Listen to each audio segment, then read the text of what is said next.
I am Lincoln. Lincoln George. எல்லாரும் என்ன லிஜோன்னு கூப்பிடுவாங்க.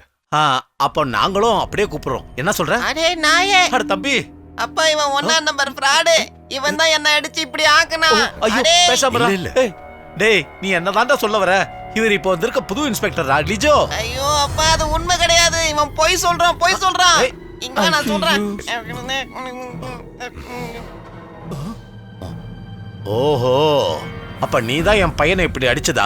முதலாளி, நீங்க என்ன சொல்றீங்க? பாலு, நீ தமாஷ் பண்ணாத. போடா ஃப்ராடு, நீ தானடா அடிச்சு என்ன இந்த நிலைமைக்கு ஆக்குனது. மார்க்கோ சார், இவன் என்ன இந்த மாதிரிலாம் பேசிட்டு இருக்கான்? ஆ? ஓ, எனக்கு இப்ப விஷயம் புரிஞ்சிருச்சு.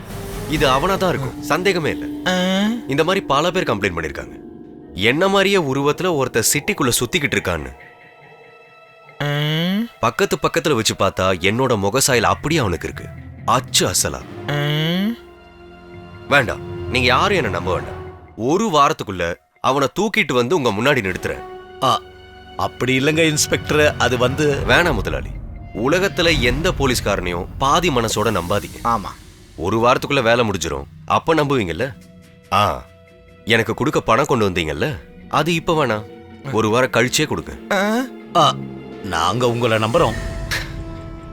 அப்புறம் என்ன, அதான் உங்களுக்கு என் மேல நம்பிக்கை வந்துருச்சுல்ல. அந்த பணத்தை நீங்க திரும்பி கொண்டு போக வேணாம். சரஸ்வதி இல்லையா அது? சரஸ்வதி இல்ல, மகாலட்சுமி. லக்ஷ்மின்னா லக்ஷ்மி ஓ, தான். மார்க்கோஸ் கிட்ட கொடுத்துருங்க.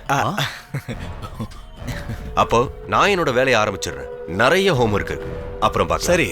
ஆமா சார். எந்த லக்ஷ்மி, எந்த சரஸ்வதி? தம்பி பொண்ணு இல்ல, இது கேஸ் கேஸ். நீங்க கொடுங்க முதலாளி. அப்ப எல்லாம் சொன்ன மாதிரி தான். முதல்ல என்ன சொன்னா அதே தான். 7 days. அது வந்து நம்ம அடுத்த வாரம் பார்ப்போம். வா போலாம். சரி சரி போலாம். நல்ல வாசனை.